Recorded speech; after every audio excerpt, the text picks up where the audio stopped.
Well, when we talk about the Boardman Black and Gold podcast, a lot of times people think about the Steelers.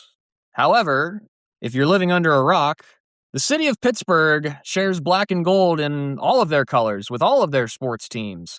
So not only are we a Steelers podcast, we are also, by proxy, a Pirates and a Penguins podcast. And for the first time in podcast history, we are having a dedicated episode with both myself and David DeSantis talking about the Pirates and the Penguins.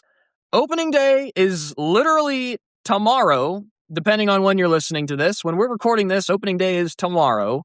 And the Penguins are right in the thick of one of the more amazing playoff races in the Eastern Conference that we've ever seen. And so, for me, I kind of had some problems this weekend finding out what we wanted to talk about here in this episode. But David said, hey, why don't we talk Pirates and Penguins? And I said, say less. Let's do it. So, on this week of the Boardman Black and Gold podcast, myself, Zane Bloom, and David DeSantis, we're going to talk about the Pirates and the Penguins for the first time together, which this is exciting because we've shared this fandom. We talk about them not on the air, but this is an opportunity for us to kind of vent our thoughts about our other two favorite sports franchises kind of over the air this week. So, this is fun. I'm excited for this one, David. Yeah, no, I'm super excited because, I love we have a couple guys in our group chat, and namely you, in our fantasy group chat that really know baseball well. Like, I'm definitely like a Pirates fan, baseball fan, but I'm very I don't know the depths of the sport per se, and just like the way I know football. And so I love like any chance I can kind of hear you talking about the Pirates, hear you talking about baseball, and then I know you love hockey a lot too, and I love hockey, and the Penguins are I love the Penguins, and so it's just exciting being able to take a break from the Steelers and talk about these two other teams that we also love so much. Right. And don't worry, the Steelers podcasts are not going away anytime soon because Right. I don't know if you realize this, but the draft is literally in 30 days. So we will be talking about that type of stuff here very soon. But today we're going to talk Pirates and Penguins. And why don't we start with the Penguins just because they kind of already have their feet under them, obviously, with the playoff race well underway. But I want to say, like, in the last couple of seasons, and I know you've kind of been following them along with me, like, especially back at our time when we were both in college, it seems like this year they are a much more fun team to watch than they have in years past. And it's not necessarily because they have any more talents, but I have this feeling that just the way that Kyle Dubas has crafted this team, they've meshed well together. And it's a credit to Kyle Dubas for how well he's put this team together. And they're just fun. Like I've talked to my dad about this a lot, that the last couple of years, Penguins games just have not really been fun to watch. This year, though, that is just simply not the case. And you've even been in person for a couple of those games that were like absolutely fun to watch. So what do you think about this Penguins team and what maybe their ceiling could be? I absolutely agree with you. I think that, it's such a good analysis of like they're fun to watch. And they are. They're like exciting. And, obviously the past little bit with Crosby being out and Malkin having the suspension and then the Olympic break. But like before that, Malkin and Crosby were like, specifically Malkin was dipping into the fountain of youth. And speaking of that youth, we've got some young guys that are really turning it on too. I mean, Ben Kendall is like insane what he's doing right now as a rookie. And so, they're super energetic. I'll say almost the same exact time, the week of Christmas, 2 years ago, I went to a Penguins game and we won. I think it was against the Devils or the Islanders, like I think 3-2. And like you said, I was kind of bored. Like it just wasn't like really even though I was there, it wasn't the most entertaining game to watch. Like it was like, okay, cool. We won. We almost let them come back. And then I went to the first and second, as of like 4 days ago or something, second shootout win that we had this year was the first one. And it was one of the best games because, I mean, it was also when both those games, actually, Crosby made some history, which was really awesome. But I think that as far as ceiling goes, I think it's pretty high. I think we can if we can get into the playoffs, I think we can make a deep run. However, the lack of success in overtime and obviously specifically shootout does scare me, and just the fact that we just time after time after time. I mean, we have 16 overtime losses. Like we time after time after time have proven to not be able to show up when we need it, specifically kind of more on the goalie side, but also, not being able to score some goals on shootouts or overtime. So that is, I think, obviously our greatest weakness and could be fatal in the future. But what are your thoughts on that? So here's what I'll say about the whole overtime debacle. And obviously, it is very well documented that this team is one of the worst ever when it comes to post regulation. Now, here's what I'll say to that. If they were even half as good or half as bad as they are in overtime and beyond, then they would quite literally probably be at the top of the division ahead of the Hurricanes right now, which they just played the Hurricanes 3 times in 13 days. They took them to overtime twice, which they can seem to do pretty much every time, but they can't actually win a game in Carolina. And then they got blown out on Sunday. But that's the thing is, like, if they were just like not incompetent in overtime and in the shootout very specifically, they would literally be one of the best teams in the entire NHL. And they're still second in the Metro, which is an absolute bloodbath of a division. But here's what I'll say to the playoff ceiling. And I'm not saying this is indicative of how far they can go. I'm just making this point. Overtime in the playoffs is still 5-on-5. It's no more 3-on-3. There's no shootouts in the playoffs. So theoretically, if this team can play well 5-on-5, which is very well documented that they can, then kind of all the regular season woes that they have post-regulation, they don't exactly matter. It's just a matter of who scores first 5-on-5. And if you take any team in the NHL that needs to, like, if you need to score a 5-on-5 goal, the Penguins are probably one of the best teams at doing that. And they've actually been good at doing that even in the years that they've not been very good. In fact, it's been their power play that's been insufficient in the last couple of years. Not so much last year because they did kind of figure it out. But this year, I mean, they've got a top power play in the league. Their penalty kill's really good. And again, when I'm saying 5-on-5 overtime in the playoffs, it's just like, okay, we just got to play our game and get the first goal. That might be the way that you have to make it work. And if I'm the one looking at what a ceiling could be based on what I know about this team, the ceiling is probably higher than maybe even I originally gave it credit for. They've lost 19 games in regulation, and they've lost 16 games post-regulation. So again, that's telling me that they can at least get to overtime, but the 3-on-3 is not very good to them. And I think that's because they have a little bit of an aging core. Speed is crucial in overtime. But you've even seen this year, I feel like the team speed is much better. I mean, like, you talk about like Ben Kindle, he's a spark, man. Like, just kind of an 18-year-old out of nowhere, like a first-round pick, sure, but he's really coming on. He's a part of the Rookie of the Year type of voting that the NHL has. And I don't know. I mean, I know you've not been watching a lot recently because that's what you're fasting from Lent. But I'll tell you what, Erik Karlsson is having one of the best seasons that he has had in a very, very long time. Maybe even so far as back as like when he was winning Norris trophies with the Sharks. Like, he has been absolutely unbelievable, and he's been clutch recently too, which has been super fun. And that's kind of the biggest takeaway that I have is like this team is just different from years past. They have this energy, this aura about them. And they're not this like slow, old retirement home that they've been the last couple of years. They have this spark. And I want to say, and I'll get your opinion on this too, what do you think like Dan Muse has to do with that? Being that he's coming in for Mike Sullivan, who it just seemed like was very stale in his words and in his philosophies. Yeah, I think that he definitely has a lot to do with it. And I think that just like Mike Tomlin, I think that he, it got stale, like you were saying. The message got stale, and we just kind of had to move on. And it's like I don't have ill will towards him, but I think that our new guys brought in this energy and this just fresh start of like these players, who are aged veterans. Like, I'm doing the same thing over and over again. And it's not working. And it's like, all right, you're not doing the same thing anymore. Like, this is a fresh team. This is a new leader.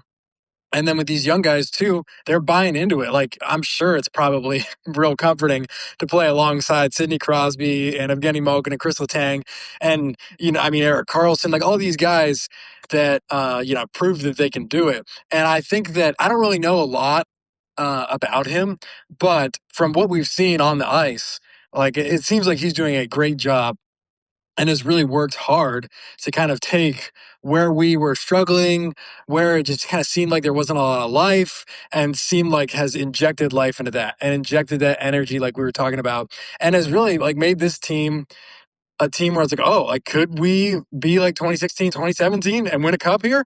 And, that's something I haven't thought about since 2021. So it's really exciting to see what he's been able to do, especially with the tough competition that we've had, like you said, in the conference. Like, I'm looking at the rest of our schedule, and it is a gauntlet. Like, there's not many breaks in this upcoming schedule, and like, I wish we were in the Pacific Division because we would be coasting to the playoffs. But Columbus and the Islanders won't let up. We know that Carolina is going to stay on top, and so it's going to be a race to the finish. Like, I hope that us three teams fighting for this second spot in our division don't burn each other out by the time we get to the playoffs because we're fighting so hard for a spot. But it'll be really interesting to see how that comes down the stretch. But I wanted to ask you, because, during the season, we made the big goalie trade, got rid of Jari, and we have Skinner now. And with him, we also have, I don't know if I'll pronounce his name right, Shalavis. Shelovs. Shelovs. Oh, my goodness. Yeah, I knew that. But I always am like, that's how it's pronounced, really? Yeah. So, Shelov. I want to know kind of, because I have mixed feelings. Like, I genuinely do with these guys. Like, Jari, I didn't like because he just couldn't get it done year after year. But these guys I genuinely have mixed feelings about, and I wanted to get your take on them. So I'll say this. I was very unique in that I actually really did like Tristan Jarry, specifically this season. And it is well documented for me that I was not happy with the trade. I did not like the trade when it originally happened. And partially it was because I didn't feel like a goalie trade made any sense. I thought that Tristan Jarry was playing very well when he was here. And actually, looking at the stats right now, he's still among the Penguins goalies that have played this season, is the best goalie statistically. He had the best save percentage. He had the best goals against. He had the most quality starts comparative to how many starts he actually made. Now, the thing is, my opinion of that very quickly changed because he literally got cut by the Oilers literally just like a week or two ago. Wow. So I didn't even know that. Yeah. And that's the thing is like he just could not get it done with the Oilers. And I think part of that is because the Oilers defense is absolutely abysmal. And I think it might even just be the proof that the goaltending is not the issue with the Oilers. It's their defense. And you get a guy like Stuart Skinner who's been playing in front of that atrocious defense in Edmonton for so long that he's getting to the Cup final, but he can't quite win it. They're getting rid of him. But now Skinner, he's coming to Pittsburgh, where no, the defense isn't amazing, but it's at least better than Edmonton. I think that's the whole point with Skinner. And, you look at it, both Shelovs and Skinner, they've let up less than 3 goals a game the entire time that they've been with the Penguins. So it's a pretty big deal that these guys are, they're not safe. They don't have like a league average save percentage necessarily, but they're keeping pucks out of the net when they have to. And they're very timely, I feel like. That was the one issue with Tristan Jarry, was that he was not timely. He couldn't get the big save when he needed to get the big save. Same thing with Casey DeSmith a couple of years ago, too. He was very good, and actually his career stats are very good, but he never could get the timely save to keep him in a game late or to keep him in a game early, in fact. I mean, what was the issue last year? They would let up the first shot of the game, I think they let up the first shot of the game for a goal 10 times last year, which you just simply can't do that. And that was both Tristan Jarry as well as, the guys that we had in the back, Alex Nedeljkovic, who was also there with the team last year. So I think the big difference is, especially with the goaltending, is just that these guys are more clutch, that they've got that gene with them and they can make those big saves when they need to. And it's just winning them games straight up. I mean, that's kind of the deal with it. And if it's not winning them games, it's at least getting them to overtime and giving them a chance to get to overtime to get those very valuable points.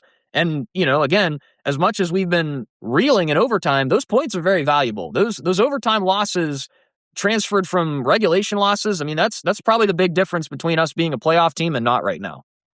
Yeah, absolutely. And I think that being able to get to overtime time and time again, especially in games where it's we shouldn't be in overtime, and yet we get there, I think is just huge and absolutely important. And kind of like what you were saying, what I said was our biggest weakness doesn't exist in the postseason. So if we can get to the postseason, I think we're going to be pretty all right. And I think that, like what you said, and what I've liked about them is that they are timely. And specifically, I was able to watch the second game, the last 5 minutes or 9 minutes of the third period and then overtime of the second Carolina game. And there was a save that Skinner had that was pretty insane. And it was just like, man, like, yeah, we don't go to overtime if he doesn't make that save. And it's just, I do like that about them, is that they do appear to be able to have that clutch gene and make those big saves. And they're not perfect, but I do think that they could get it done with this team. And I do think that, I haven't watched a lot of other teams, but hey, we beat the Avalanche pretty good, and they're the best team in the league. So I think we can compete against anybody. Well, they're going to play the Avalanche again tonight as we're recording this, so this will be another litmus test for them. And I'm looking down because you're absolutely right about the rest of our schedule. It is an absolute gauntlet. You've got the Avalanche tonight, the best team in the league. You've got the Senators later this week, who they're also fighting for a playoff position. You got the Dallas Stars, who are one of the best teams in the Western Conference, and then you've got the Islanders, who again you're literally fighting against. You've got the Red Wings, who you're also kind of fighting against. If you can't quite get into the top three in the Metro, then you're fighting for wild card positioning. The Red Wings are right in there. You've got the Lightning, who are incredible. You've got a back-to-back with the Florida Panthers, who, oddly enough, are like the worst team on this list for some reason this year after being back-to-back Cup winners. So you got them back-to-back days. I would very much venture to say that it's hard to beat them back-to-back days just because of how physical they play. Then you've got the New Jersey Devils, who are never an easy game. And then another back-to-back against the Washington Capitals, who, again, maybe they're not in a playoff spot or maybe have a chance to get into the playoffs, but that's a tough thing to do back-to-back days to win 2 games against the Capitals. And then they actually finish out with the Blues, who are probably the easiest team to beat on that list. But even then, they've been hot recently, too. So that's the thing. Like, these last, 11, 12-ish games, like, it's make or break. Like, you're gonna have to win these games if you want to get into the playoffs. Because, like you said, Columbus is right on our backside. The Islanders, they've scuffled a little, but they're right there too. And all these other wild card teams, like it's one of these things where there's hardly 3 weeks left in the season, and you can't even forecast who the last 5 teams in the playoff race are going to be. There's probably 8 teams that are fighting for 5 spots. Yeah, and it's pretty insane. And it's pretty crazy kind of what it's getting down to. And it stinks that I don't know everyone else's schedule, but I think that out of the Islanders and Columbus, we have the toughest one. So like I'm gonna be checking my work computer every morning and just like hoping that we're gonna get a win because like, yeah, those 2 teams aren't gonna let up. We can't. Like it would be a huge bummer to miss especially this year. The past few years, specifically, I feel like last year was kind of one of those where it was like we missed. We were like around there maybe we'll see, and we missed, and it was just like okay, like yeah, I don't think we were gonna do much. Like I feel like the Steelers and the Penguins have had years like that, but this is a year almost like the 2018 Steelers where it's like come on, like please just make it. We've had our ups and downs, and our ups have been really, really great. And so it's like, please just make it. Because I know if you get there, we can really do something. And so that's all I'm hoping for. Especially with the implications on the aging core, too, because you figure you don't know how much time we have left with Sidney Crosby, Evgeny Malkin, and Chris Letang. I mean, I'll be honest, Chris Letang, he looks like he is on his way out. He is one of the worst. He's one of the worst defensemen in the league this year. And, it's not really working out for him. And it's one of those like grandfather things where it's like, yes, he's going to play. You can't exactly bench Chris Letang, but he has not been playing well, especially recently. Now, Malkin and Crosby, they're very different because Malkin's turning it back. He looks fast. He looks energetic. And Crosby's just Crosby. He will forever just be that guy. And frankly, I don't know when he'll ever slow down, if he ever will. But that's the thing. Like, you don't know how much longer you have with these guys. And part of the reason why I like going to a lot of games even right now is because this is my childhood. I don't know anything other than these guys. Like, they've been on this team for 20 years together. And I mean, that's my entire conscious lifetime that they've been on this team. So it's fun to watch, but it's also like, when is it going to end? And I hope it never has to end. But if it is going to end, I want it to be out on a high note. Maybe not quite winning the Stanley Cup, because I think those are pretty lofty expectations. But at the same time, the years that they did win the Cups recently, they were never the best team in the league. They were kind of like in that middle tier, that middle class, and they just won because of the star power that they had. If there's any year to do it, especially, again, with the way the Carlson's playing, this is one of those years to just kind of make some noise. I completely agree. And that's like what my dad says, where when he goes to Penguins games and gets us to go to Penguins games, he's like, man, like, who knows how much time we got left with these guys? He was like, I want to go see these guys as much as I possibly can because, like, there ain't much time left, It's like, and I think that similarly, you could say that about a Stanley Cup, where it's like, come on, like just get one more, because there just ain't that much time left.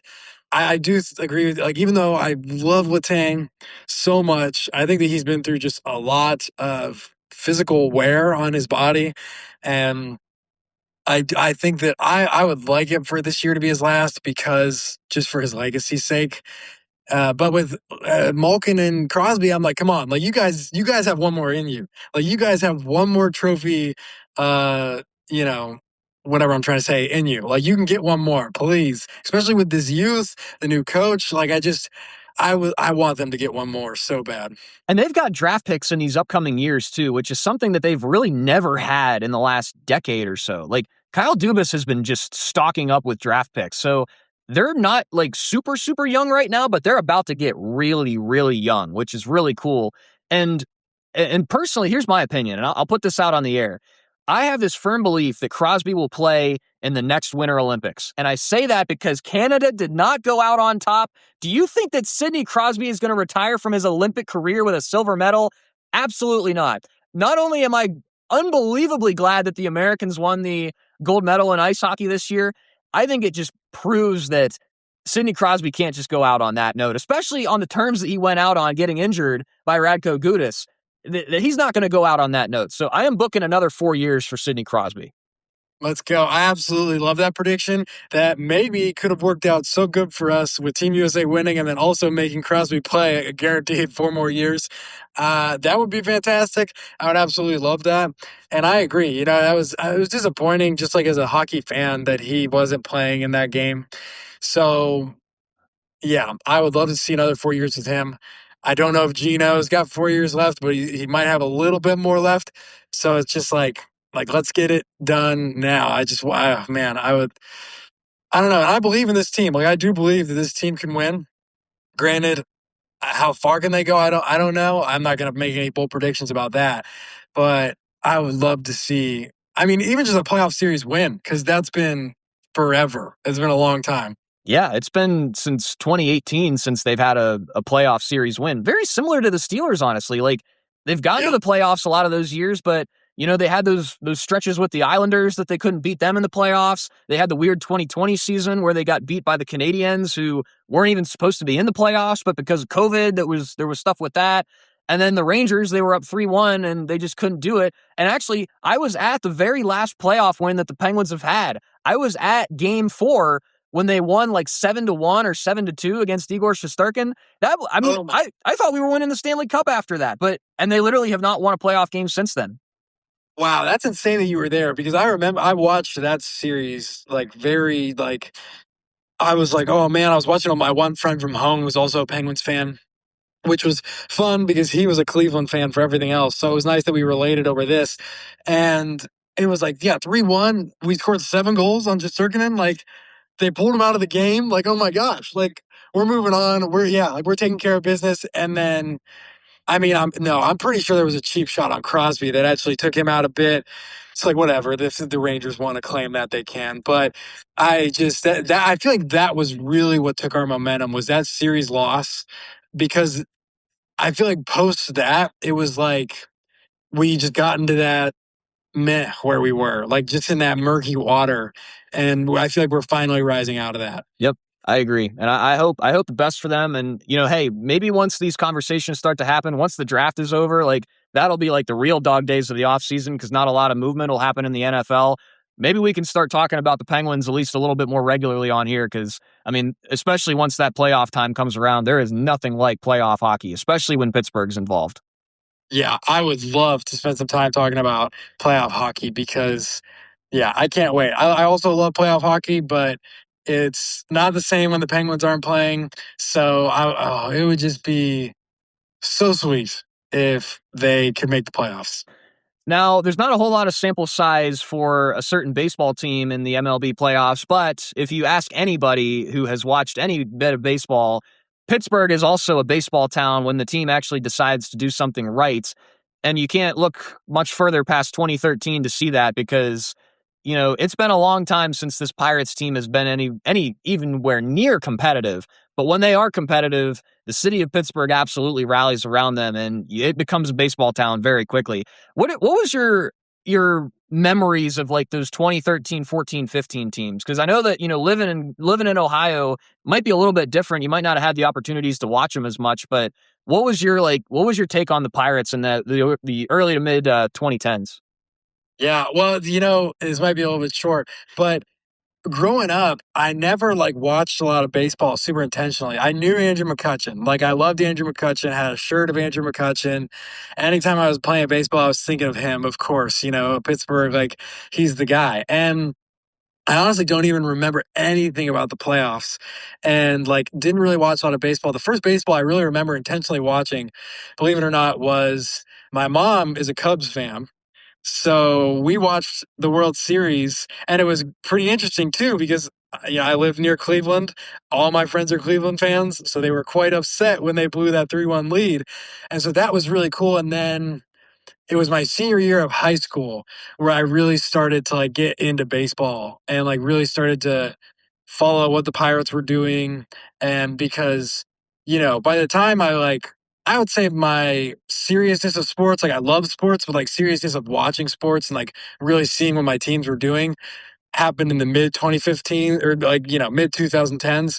Um, and so by the time I really did that, the Pirates had just fell back off. And so, yeah, my memories of the Pirates really started kind of during around COVID. And besides Andrew McCutchen, of course, Andrew McCutchen will always be in my heart forever, which it's sad to find out he is now a Ranger. But yeah, my close fandom to the Pirates began in 2020, honestly.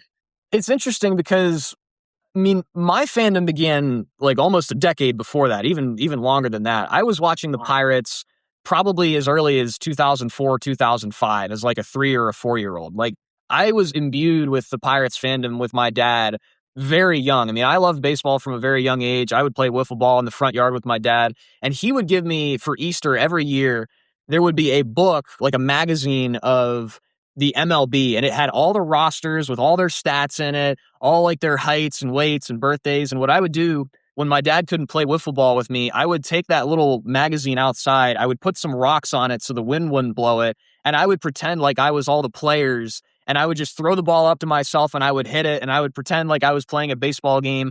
That's like where my love of baseball began. And like the Pirates were a big part of that because they were always on television. And so I remember it's funny because the Montreal Expos were around in our lifetimes, and there's a real possibility that I watched a Pirates Expos game. And the Expos, they haven't been around much in my lifetime, but there's enough memory in me to where I can say I probably watched a Pirates Expos game at some point, which is just unbelievable. So I've got a long history with this team, and, where football is your sport, baseball is absolutely my sport. And I love the Pirates as much as they don't seem to love me very much. But I'll tell you what, those 3 years, 2013, 2014, 2015, they rival any fandoms that I can even think of, just because you have to figure 21 years that this team went from 1992 to 2013 where they did not make the playoffs. And really in that entire span, they weren't even close to making the playoffs. So it was a 2-decade drought of just nothingness. And that was like my dad. That was my dad like in my age frame, like right now. So you figure like I'm trying to picture myself like in the 90s as like a young college student, the heartbreak in 1992 with Sid Bream and the Braves. That was all my dad had until I was literally 12 years old, which is just incredible to think about. Oh, And now we're into this spot now where it's been since 2015 since we were really any semblance of competitive, minus one random year in 2018 where we were over 500. So we're kind of midway through that drought again. But this team seems like it's turning a corner at least a little bit. And I know that you and I both shared this because we were both at the game, but Paul Skeens, actually watching him pitch with our own two eyes was absolutely unbelievable his rookie year.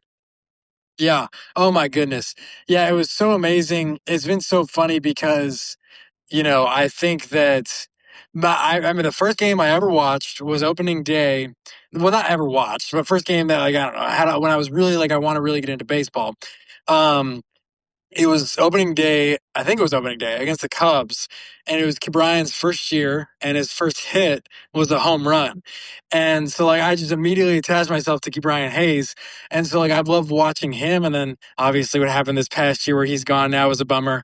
But with Paul Skeens, like it was like, oh my goodness, like so I've been a like intense baseball fan for like 5 years now, and I'm like, holy cow, like, I just inherited the best pitcher in sports, and so it's been so amazing, like his oh man, just I loved like the best times. Like I remember specific memories, like when me and Kaylee were still like dating and engaged. I'd be at her house and I'd be staying in a guest room, and I'd wake up in the morning and be like, "Oh, new Pirates highlights," and I'd watch Paul Skeens just strikeout, strikeout, strikeout, and it was so amazing. And the most interesting statistic, and I think we both share this, is that we were there for Paul Skeens' first loss, which is just oh man, so aggravating. But I think that could lead into next year. The reason he lost was not because he had a bad game; it was because we had a lot of runners in scoring position, but could not finish. So I've absolutely loved. I don't want to spend too short a time on Paul Skeens because of how unbelievable he has been, and I'm going to soak up every second that we can have with him as a Pirate. But what is your outlook with, we get Paul Skeens, we have Mitch Keller back. Is Jared Jones going to be playing at all this year? So he's going to start on the injured list, and he's going to be on the 60-day injured list. So I think the earliest he could maybe come back is like June or July. But here's what I saw today, actually, and this was interesting. The starting rotation is actually pretty deep.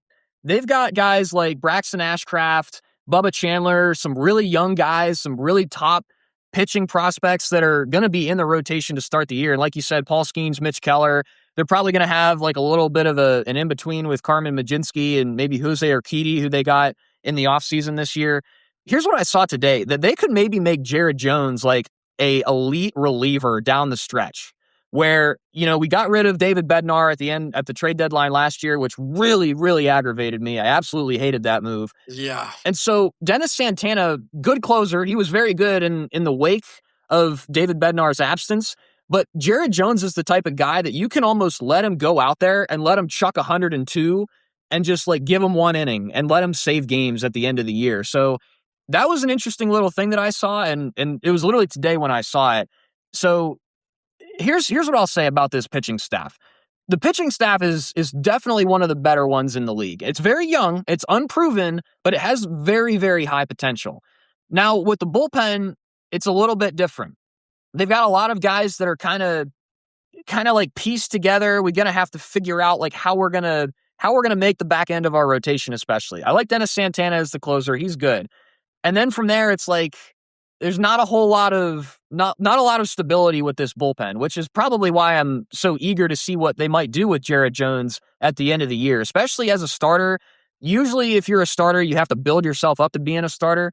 But if you get chucked into the fray as a reliever, especially like a back end reliever, like a closer, you could just kind of let him get ready quickly and then let him throw 102 miles an hour and just throw fastballs by people, which is the thing that he likes to do anyway. So it's an interesting rotation. It's a very interesting rotation because they have so much promise, but they don't have a lot of track record. And then the bullpen is like, it's just interesting. And the bullpen last year was not spectacular outside of David Bednar, who after the beginning of the season really turned it on. But that's one of the big question marks with me this season is as much as, and we'll talk about it in a second, they've added offensively, the bullpen does raise some concerns for me specifically. Yeah, I think that, you mentioned a good point of like the depth is interesting.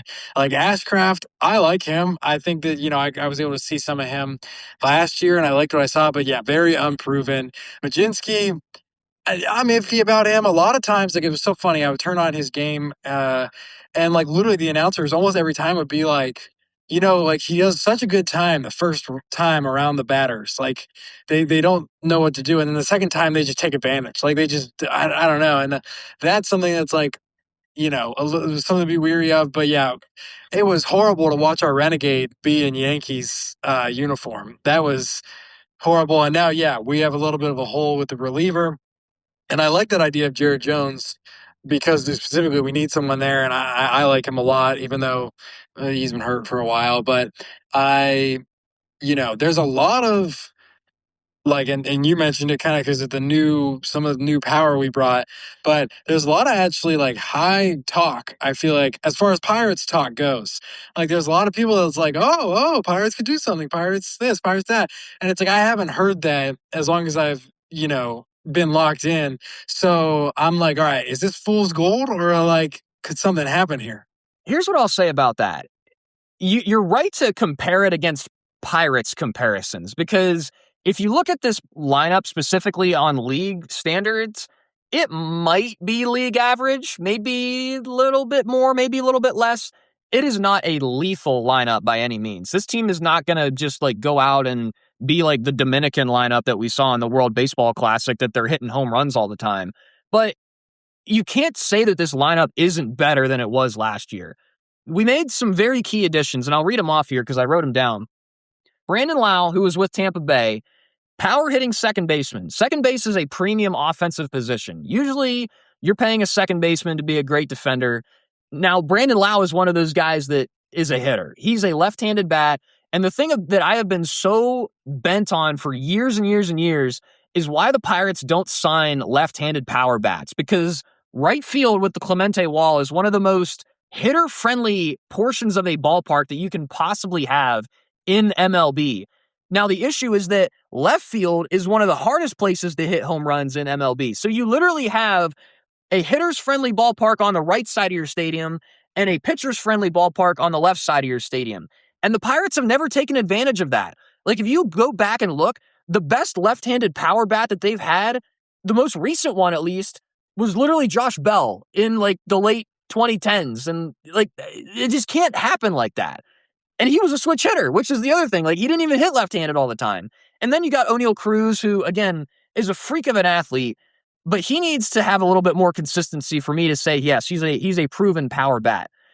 Here's what I'll say about the additions, though. You get a guy like Brandon Lau, who can hit 25 home runs a year. They go out and they get Ryan O'Hearn, who's another 20-homer type of guy, a left-handed bat, who also doesn't hit terribly against left-handed pitching, which is important, especially with all these lefty additions. Marcell Ozuna, who had probably the worst year of his career last year. He's a big right-handed bat, a designated hitter, but he's one of those guys that has a lot of just raw power, which could be a very interesting thing. And here's a connection that I'll make, and here's a little cultural lesson for you here, David. So Marcell Ozuna and O'Neal Cruz share a nationality. They're both Dominicans. The issue, I think, with O'Neal Cruz, and you could probably speak to this too, O'Neal Cruz sometimes just seems lost and disconnected. He doesn't seem like he's locked in very much. And something that I heard was that the way that Dominicans culturally play baseball is they love it like a family. Like, when they're around fellow Dominicans, they play better. I wasn't a huge fan of the Marcell Ozuna signing, but I think maybe for the fact alone that now O'Neal Cruz has a fellow Dominican on the roster, he might actually lock in this year. And I would love to see him break out and be like the actual capable player that he is with just how raw he is. Like, what do you think about that, just from like an outside perspective there? I think that's really interesting. And I hope that that's the case. I mean, obviously, we saw it in the World Baseball Classic, the way they were playing. So I hope that that can kind of feed off into the Pirates because my dad calls him a space cadet because, I mean, it looks like that sometimes. Like whether he's hidden or he's out in the field, like sometimes he looks like he's like looking to pick some lilies or something out there.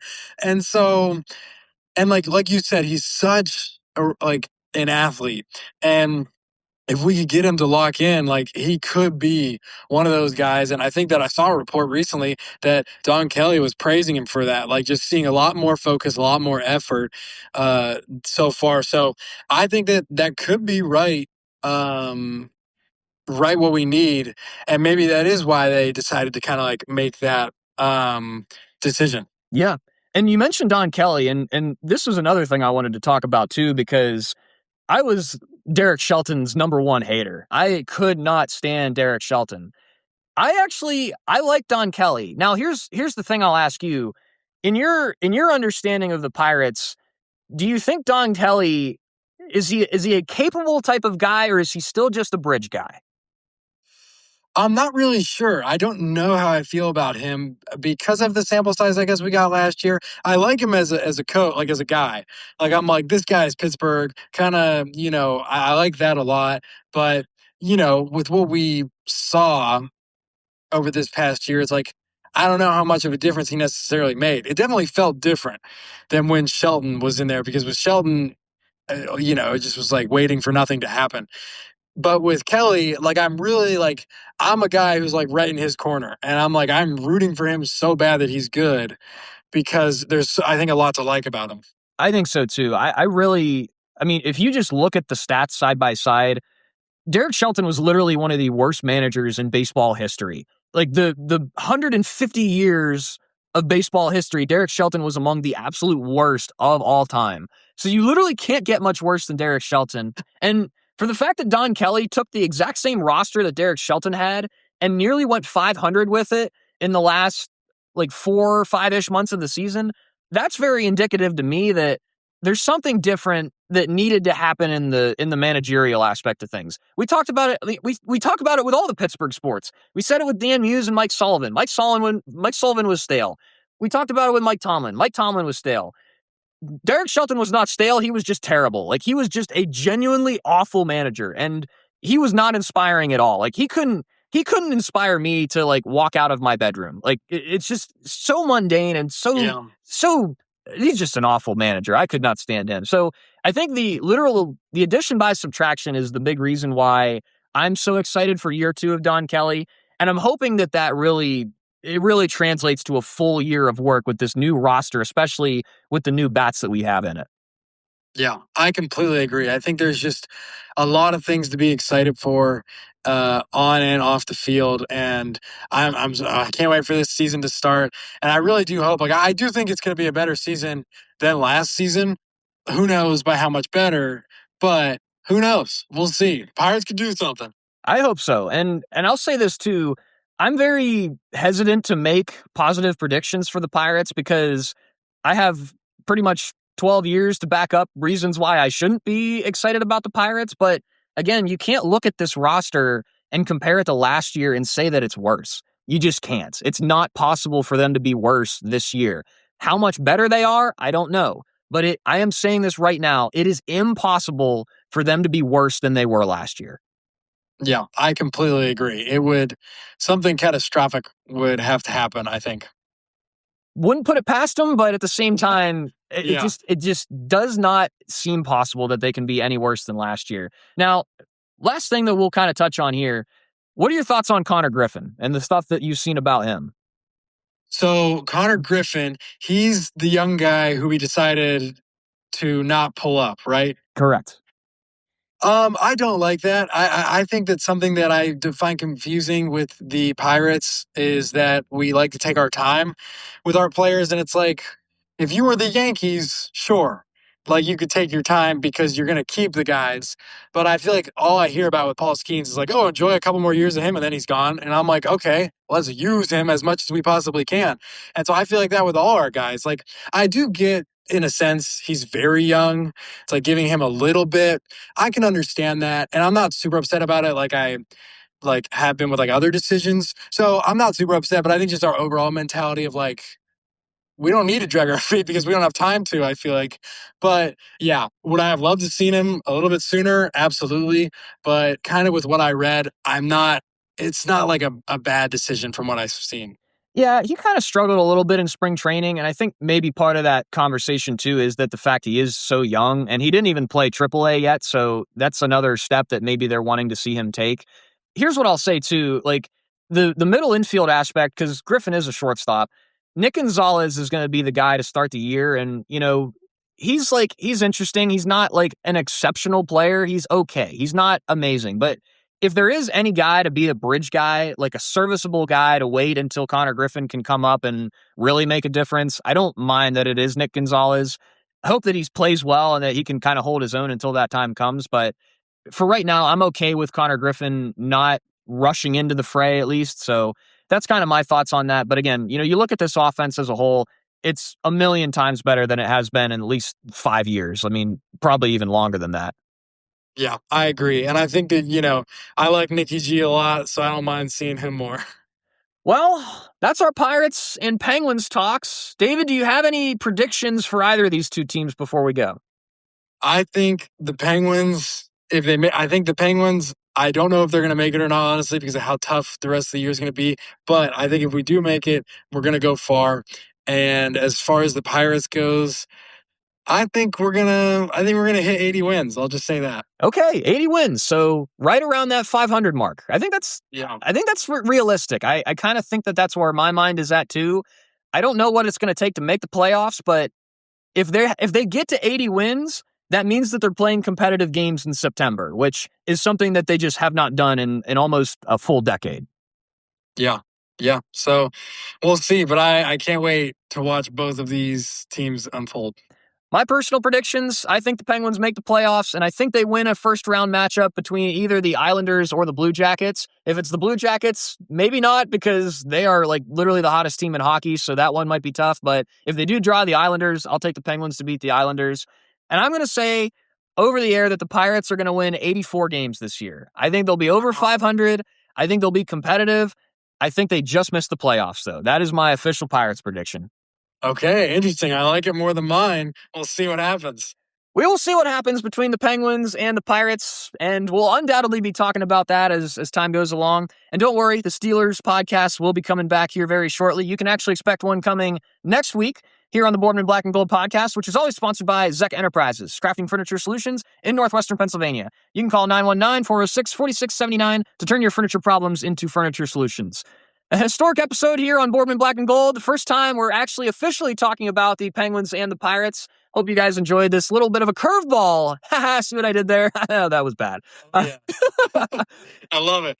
We hope you enjoyed this episode of Boardman Black and Gold. Tune in next week, and we will see you for some more Steelers talks.